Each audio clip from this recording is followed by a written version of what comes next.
Hello दोस्तों, bank promotion exam guide में आपका बहुत बहुत स्वागत है। आज का हमारा टॉपिक है क्रेडिट इंफॉर्मेशन कंपनीज और आरबीआई के लेटेस्ट रिपोर्टिंग रूल्स। ये एक ऐसा टॉपिक है जहां छोटे छोटे टाइमलाइंस और पेनल्टी अमाउंट्स में अक्सर कंफ्यूजन होता है। आज हम इन सभी रूल्स को बिल्कुल क्लियर करेंगे ताकि एग्जाम में आप कॉन्फिडेंट रहें। चलिए शुरू करते हैं।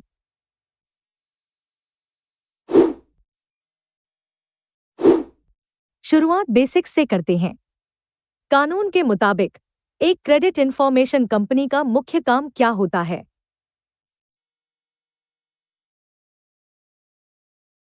Under the Credit Information Companies Regulation Act 2005, which of the following best describes the primary permitted business of a credit information company, CIC? Option A. To provide secured and unsecured loans to individuals with high credit scores. Option B. To collect, process, and collate data on the creditworthiness of borrowers and provide it to its members. Option C.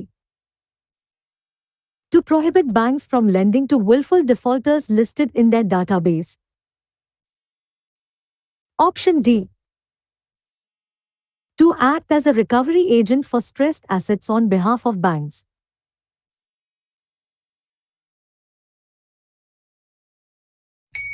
इसका सही जवाब है option B. देखिए, CIC का main काम है उधारकर्ताओं की क्रेडिट हिस्ट्री का डेटा जमा करना, उसे प्रोसेस करना और मेंबर्स को देना।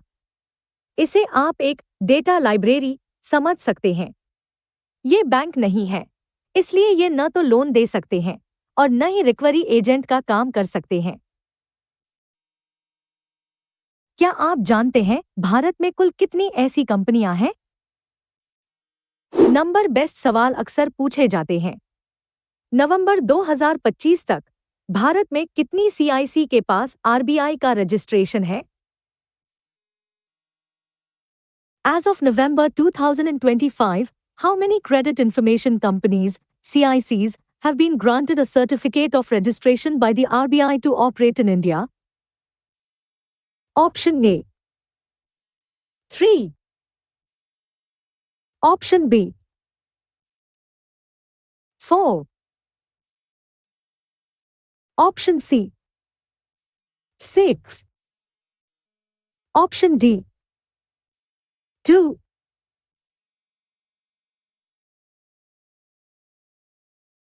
सही उत्तर है ऑप्शन बी यानी 4। अभी भारत में 4 ऑथोराइज्ड क्रेडिट इंफॉर्मेशन कंपनीज काम कर रही हैं: ट्रांसयूनियन सिबिल, इक्विफैक्स, एक्सपेरियन और क्रिफ हाई मार्क। बैंकों के लिए यह जरूरी है कि वो इन चारों के साथ डेटा शेयर करें। अगला सवाल, सीआईसी क्या करने के लिए मना है? रेगुलेशंस के हिसाब से एक सीआईसी को इनमें से कौन सा काम करने की सख्त मनाही है? Which of the following activities is explicitly not permitted for a credit information company under the current regulatory framework? Option A. Preparing credit scores based on historical payment data. Option B. Sharing credit information with specified users like insurance companies. Option C. Modifying a borrower's credit rating based on a request from a recovery agent without bank verification. Option D. Collecting data regarding the financial standing of a borrower from a utility service provider.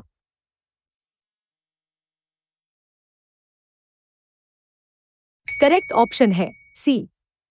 CIC कभी भी अपनी मर्जी से या किसी recovery agent के कहने पर डेटा या रेटिंग नहीं बदल सकती। डेटा को सुधारने या बदलने का हक सिर्फ उस क्रेडिट इंस्टीट्यूशन, बैंक को है जिसने वो डेटा रिपोर्ट किया है। सीआईसी को सिर्फ गोदाम की तरह काम करना होता है, वो डेटा एडिटर नहीं है। रिपोर्टिंग के टाइमलाइन में एक बहुत बड़ा बदलाव आया है, देखते हैं आपको याद है या नहीं। 1 जनवरी 2025 से क्रेडिट डेटा रिपोर्ट करने की फ्रीक्वेंसी में क्या बदलाव किया गया है? ये बहुत ही इंपॉर्टेंट अपडेट है। Effective 1st January 2025, the Reserve Bank of India changed the frequency at which credit institutions, CIs, must report credit information to CICs. What is the new mandatory reporting frequency? Option A. Weekly, every Friday. Option B. Fortnightly, 15th and last day of the month. Option C. Monthly, by the 10th of the following month. Option D. Real-time, immediate API push.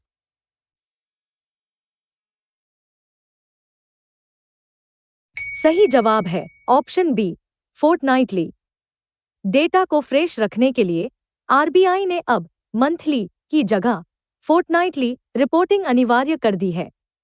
यानी बैंकों को अब महीने में 2 बार 15 तारीख और महीने के आखिरी दिन डेटा अपडेट करना होता है। क्या बैंक सिर्फ सिबिल को डेटा देकर काम चला सकते हैं? मेंबरशिप को लेकर आरबीआई का क्या नियम है? क्या बैंक अपनी पसंद की कंपनी चुन सकते हैं या कुछ और नियम है? Regarding the membership of credit information companies, CICs, identify the correct statement according to RBI directions. Option A. A credit institution, bank NBFC, is free to choose and join any one CIC of its preference. Option B. A credit institution must be a member of at least 2 CICs to ensure redundancy. Option C. All credit institutions must be members of all CICs authorized by the RBI. Option D. Only scheduled commercial banks are required to join all CICs. NBFCs can join just one.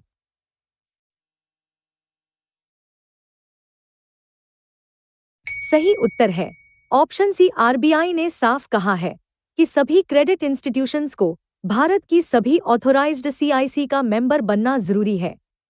ऐसा इसलिए ताकि data arbitrage न हो, यानी ऐसा न हो कि कस्टमर का डेटा एक जगह दिखे और दूसरी जगह साफ रहे। सबको सब जगह रिपोर्ट करना होता है। चलिए अब तक जो पढ़ा उसे जल्दी से रिवाइज करते हैं।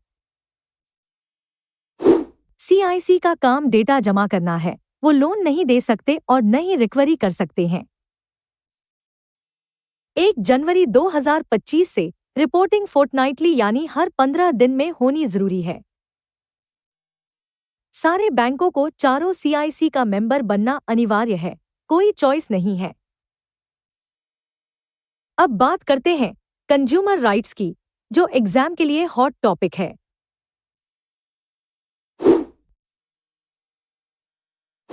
एक आम नागरिक के तौर पर फ्री क्रेडिट रिपोर्ट पाने का क्या नियम है? ऑप्शन ध्यान से पढ़ें। Which of the following statements accurately describes the Free Full Credit Report (FFCR) entitlement for consumers? Option A. A consumer can access their full credit report for free once every month from any one CIC. Option B. A consumer is entitled to one free full credit report per calendar year from each of the 4 CICs. Option C. Free reports are only available if the credit score has dropped by more than 50 points. Option D. The free report includes only the numerical score, not the detailed account history.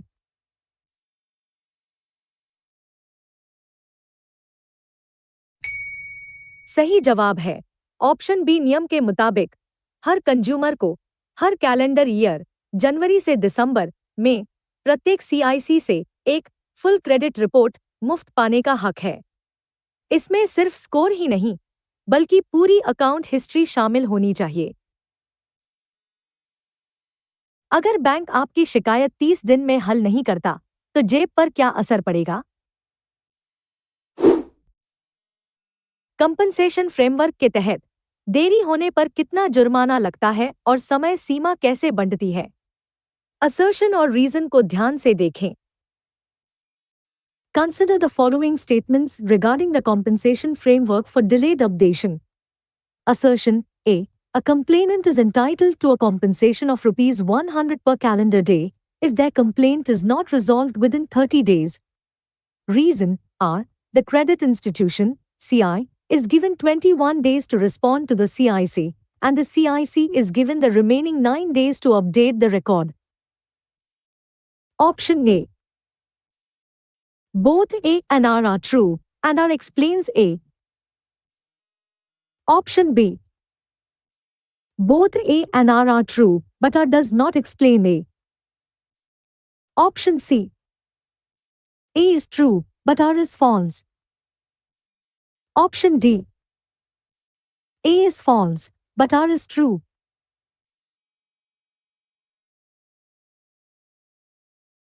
सही जवाब है option A, यानी दोनों बातें सही हैं। Total समय सीमा 30 दिन की होती है। इसमें से 21 दिन बैंक को मिलते हैं चेक करने के लिए और बाकी 9 दिन सीआईसी को अपडेट करने के लिए। अगर इस 30 दिन के अंदर शिकायत हल नहीं हुई, तो बैंक या सीआईसी को 100 रुपये प्रतिदिन का हर्जाना देना होगा। डेटा मिलने के बाद सीआईसी उसे कितने दिन में प्रोसेस करेगी? कस्टमर सर्विस गाइडलाइंस के मुताबिक सीआईसी को डेटा रिसीव होने के कितने दिन के अंदर उसे अपने सिस्टम में अपडेट या इंजेस्ट करना होता है? According to recent RBI guidelines on strengthening customer service, credit information companies, CICs, must ingest, process and store credit information data received from credit institutions within how many days of receipt? Option A. 3 calendar days. Option B. 7 calendar days. Option C. 15 calendar days. Option D. 24 hours.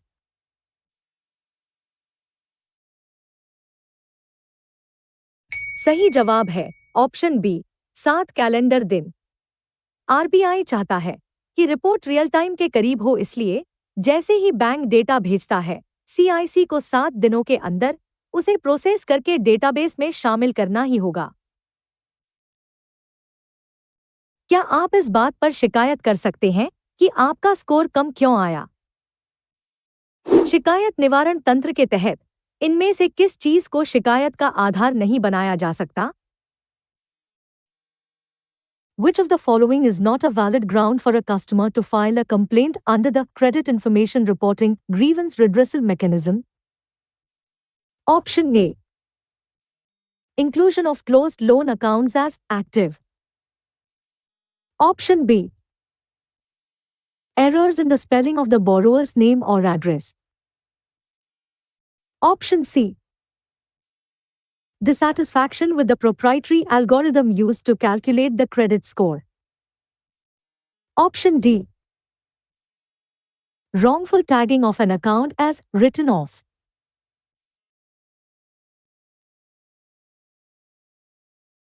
इसका सही उत्तर है option C. देखिए, आप तथ्यात्मक गलतियों पर लड़ सकते हैं, जैसे गलत नाम या बंद लोन का खुला दिखना। लेकिन क्रेडिट स्कोर कैलकुलेट करने के लिए जो गणितीय फार्मूला या एल्गोरिदम यूज हुआ है, उसे आप चैलेंज नहीं कर सकते जब तक कि इनपुट डेटा ही गलत न हो। बैंक जो डेटा भेज रहे हैं वो सही है या नहीं, ये कौन चेक करेगा? डाटा क्वालिटी इंडेक्स DQI के बारे में इन 3 कथनों को पढ़िए और बताइए कि कौन से सही हैं। Which of the following statements are correct regarding the Data Quality Index (DQI) framework? 1. CICs must provide a DQI score to credit institutions to indicate the quality of data submitted by them. 2. The purpose of the DQI is to assess the accuracy, completeness, and timeliness of the submitted data. 3. The root cause analysis (RCA) of data issues must be reviewed by the top management of the credit institution at least on an annual basis. Option A. 1 and 2 only. Option B. 1 and 3 only. Option C. 2 and 3 only. Option D. 1, 2 and 3.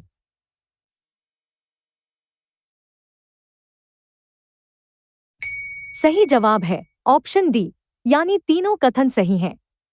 DQI एक score card है जो बताता है कि bank का data कितना accurate है। और सबसे जरूरी बात, बैंक के टॉप मैनेजमेंट को साल में कम से कम एक बार यह रिव्यू करना ही पड़ता है कि उनका डेटा रिजेक्ट क्यों हो रहा है। क्विक रिवीजन का टाइम है, पॉइंट्स मिस मत करना। हर कंज्यूमर को साल में एक बार हर एक CIC से फ्री रिपोर्ट मिलनी चाहिए। शिकायत सुलझाने के लिए टोटल 30 दिन है, 21 दिन बैंक के, 9 दिन CIC के। 30 दिन से ऊपर देरी हुई तो 100 रुपए रोज का हर्जाना देना पड़ेगा। अगर बैंक हर्जाना देने से मना कर दे तो किसके पास जाएं?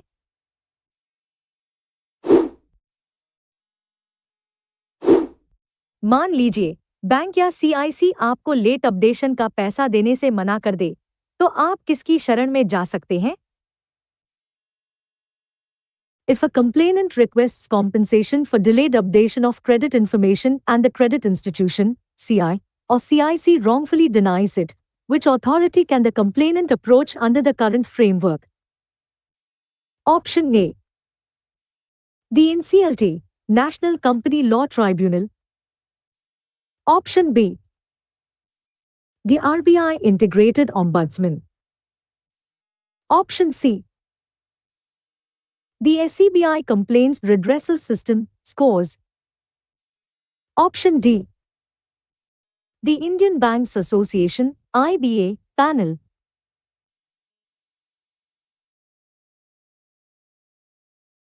सही जवाब है option B, RBI integrated ombudsman. अगर आपको वाजिब हर्जाना नहीं मिलता तो आप RBI इंटीग्रेटेड ओम्बड्समैन स्कीम 2021 के तहत शिकायत दर्ज करा सकते हैं।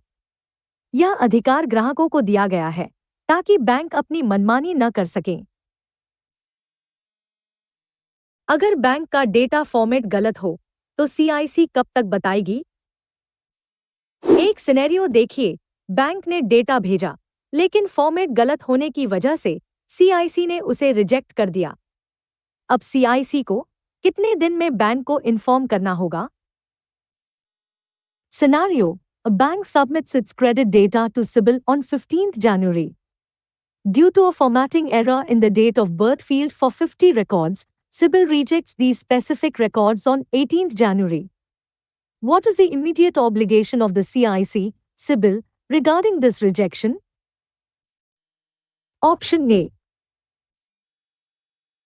CIBIL must wait for the next reporting cycle, 31st January, to flag the error. Option B. CIBIL must correct the date of birth using its own logic and ingest the data. Option C. CIBIL must communicate the rejection with reasons to the bank by 22nd January, within 7 days of receipt. Option D. CIBIL is not required to inform the bank must check the portal proactively.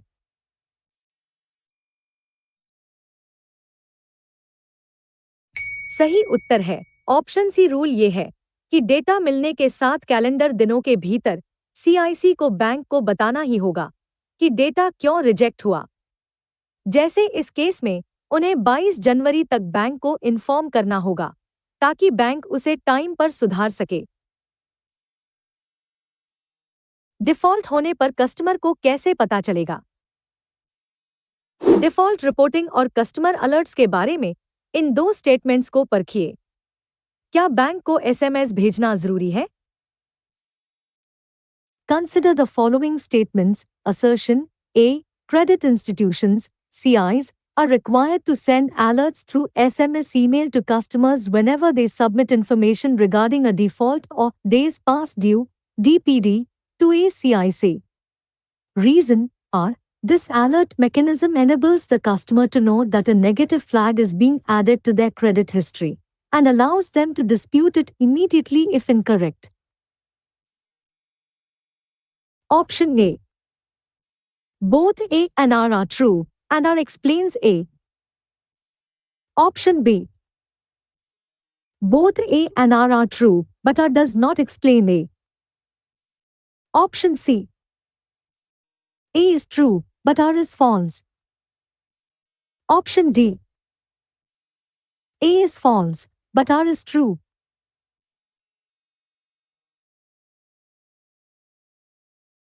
सही जवाब है option A. दोनों कथन सही हैं।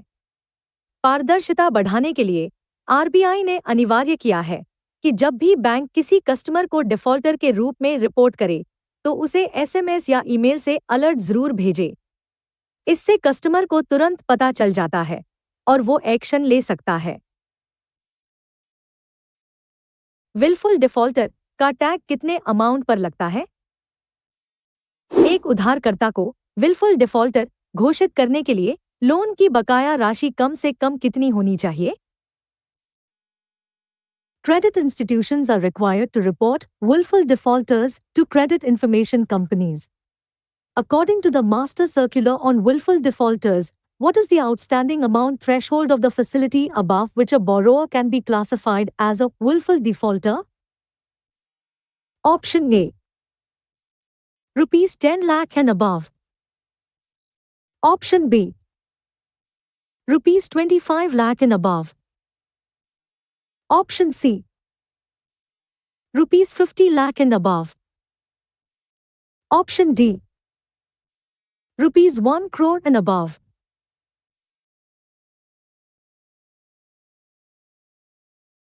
Correct option है B 25 lakh रुपए।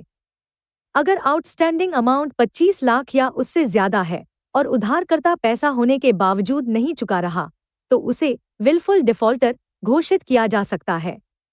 यह जानकारी सभी सीआईसी को भेजी जाती है।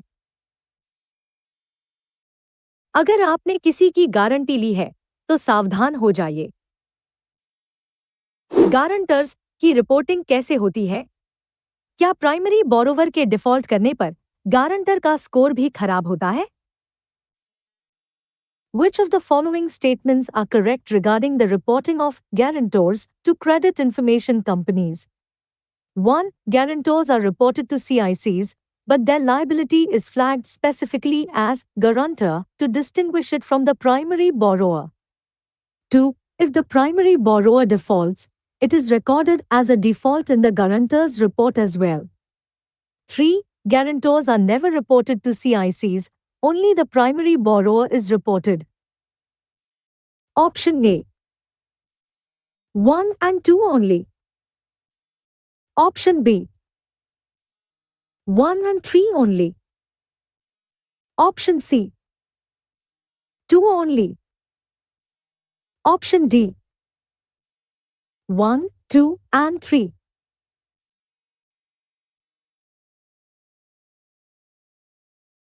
सही उत्तर है ऑप्शन ए। गारंटर की जिम्मेदारी जॉइंट होती है। बैंकों को सीआईसी में उन्हें गारंटर के तौर पर रिपोर्ट करना पड़ता है। लेकिन सबसे जरूरी बात, अगर जिसने लोन लिया है वो डिफॉल्ट करता है तो गारंटर का क्रेडिट रिकॉर्ड भी खराब होगा और स्कोर गिरेगा। Revision time. ये रूल्स याद रखना बहुत जरूरी है। हर्जाना न मिले तो आरबीआई इंटीग्रेटेड ओम्बड्समैन के पास शिकायत करें। डेटा रिजेक्ट होने पर सीआईसी को 7 दिन के अंदर बैंक को कारण बताना होगा। विलफुल डिफॉल्टर का टैग 25 लाख रुपए या उससे ज्यादा के बकाये पर लगता है। बैंक कोर्ट चला जाए तो क्रेडिट रिपोर्ट का क्या होता है?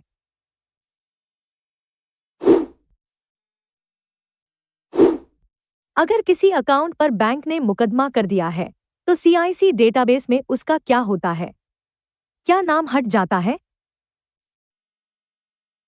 Consider the following statements regarding suit filed accounts. 1. Credit institutions must report suit filed accounts to CICs. 2. A suit filed status indicates that the lender has approached a court of law or tribunal, like DRT, for recovery of dues. 3. Once a suit is filed, the borrower's name is removed from the CIC database to prevent prejudice during the trial. Which of the statements given above are correct? Option A. 1 and 2 only. Option B. 2 and 3 only. Option C. 1 and 3 only. Option D. All of the above.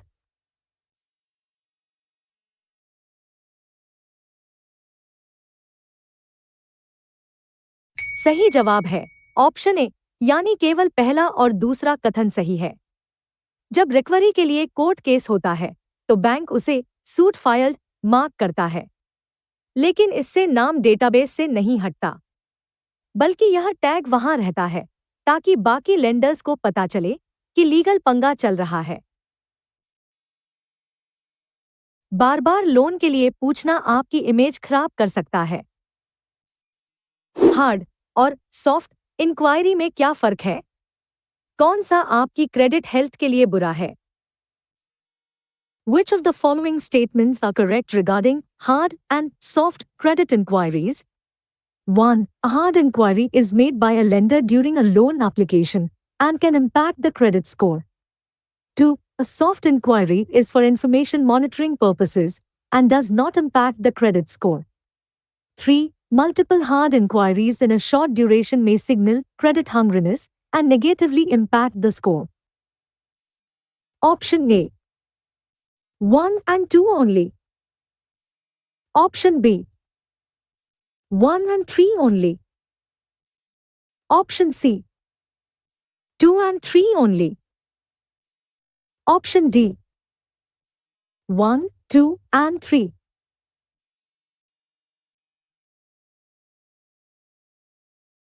सही उत्तर है option D, तीनों बातें सही हैं। जब bank loan देने के लिए आपका डेटा चेक करता है तो उसे हार्ड इंक्वायरी कहते हैं, जिससे स्कोर थोड़ा कम हो सकता है। अगर आप खुद चेक करते हैं तो वो सॉफ्ट इंक्वायरी है, जिसका कोई असर नहीं होता। बार बार लोन मांगना क्रेडिट हंगर माना जाता है। क्या बैंक को आपका नया नंबर सीआईसी को देना जरूरी है? अगर कस्टमर अपना मोबाइल नंबर बदल ले तो क्या बैंक को यह अपडेट सीआईसी को भेजना चाहिए? सोच समझकर जवाब दें। Scenario: A customer changes their mobile number and email address and updates the bank credit institution. The bank updates its internal system but fails to push this update to the CICs.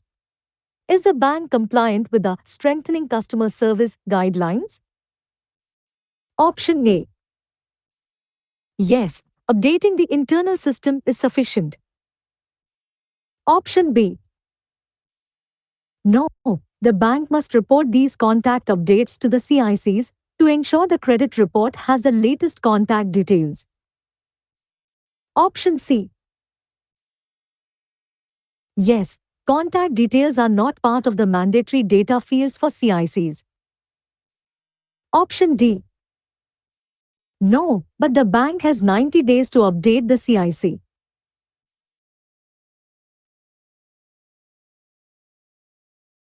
सही जवाब है option B नहीं, bank नियमों का पालन नहीं कर रहा। कस्टमर के कॉन्टैक्ट डिटेल्स अपडेट करना अनिवार्य है ताकि डिफॉल्ट का एसएमएस सही नंबर पर जाए। अगर बैंक यह जानकारी सीआईसी को नहीं भेजता तो यह रेगुलेटरी नॉन कंप्लायंस है। क्या आपकी ज्यादा सैलरी से क्रेडिट स्कोर बढ़ जाएगा? इनमें से कौन सी जानकारी क्रेडिट स्कोर कैलकुलेट करते वक्त इस्तेमाल नहीं की जाती? Which of the following data points is strictly not used by credit information companies when calculating a credit score? Option A. Payment history, track record of repayments. Option B. Credit utilization ratio, how much limit is used. Option C. Income and salary details of the borrower. Option D. Length of credit history, age of accounts.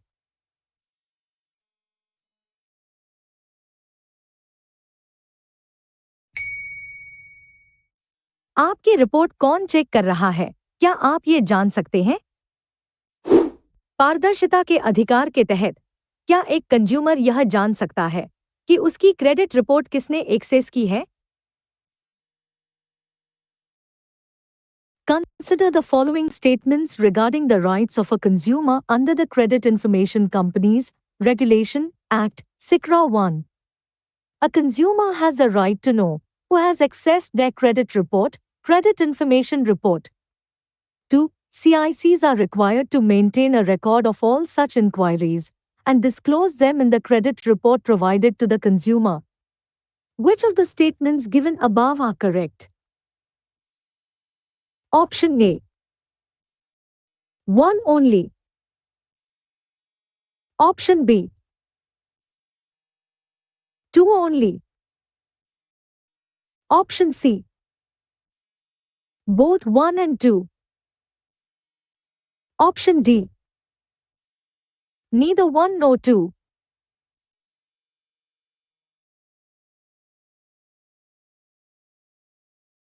Correct option है सी, दोनों सही हैं। कानूनन आपको यह जानने का पूरा हक है कि आपकी रिपोर्ट किस किस ने देखी है। क्रेडिट रिपोर्ट में एक इंक्वायरी सेक्शन होता है जहां उन सभी बैंकों के नाम होते हैं जिन्होंने आपका डेटा एक्सेस किया है। एक बार फिर रिवीजन करते हैं, ये पॉइंट्स भूलने नहीं चाहिए। कोर्ट केस होने पर अकाउंट सूट फाइल्ड मार्क होता है, डेटाबेस से हटता नहीं। अपना स्कोर खुद चेक करना सॉफ्ट इंक्वायरी है, इससे स्कोर पर कोई असर नहीं पड़ता। क्रेडिट स्कोर निकालते वक्त आपकी सैलरी या इनकम को नहीं गिना जाता। डीपीडी का फुल फॉर्म और मतलब क्या है? आखिरी सवाल, रिपोर्ट में अक्सर डीपीडी लिखा होता है, इसका सही मतलब क्या है? Which of the following accurately describes the days past due (DPD) reporting standard used by credit institutions? Option A. DPD indicates the number of days the borrower has been a customer of the bank. Option B. DPD indicates the number of days a loan account has remained inactive. Option C.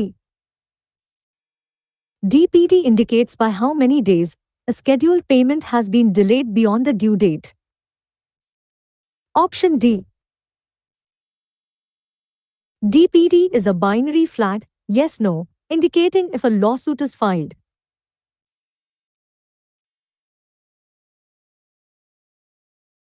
सही जवाब है option C, due date के बाद जितने दिन ऊपर हो गए हैं। डीपीडी एक एग्जैक्ट नंबर होता है। अगर 030 लिखा है तो मतलब ईएमआई 30 दिन लेट है। 000 मतलब सब टाइम पर है। लेंडर्स इसी नंबर से रिस्क का अंदाजा लगाते हैं। चलिए आज के इस आखिरी कॉन्सेप्ट को रिवाइज कर लेते हैं। डीपीडी का मतलब है कि ड्यू डेट से कितने दिन पेमेंट लेट हुआ है। अब देखते हैं इस सेशन का कंक्लूजन। तो दोस्तों, आज हमने सीआईसी के रूल्स, कस्टमर राइट्स और पेनल्टीज को डिटेल में समझा। फोर्टनाइटली रिपोर्टिंग और 100 रुपीस पेनल्टी जैसे पॉइंट्स एग्जाम में सीधे पूछे जाते हैं, तो इन्हें पक्का याद रखें। अगर यह सेशन हेल्पफुल लगा तो लाइक बटन दबाना न भूलें।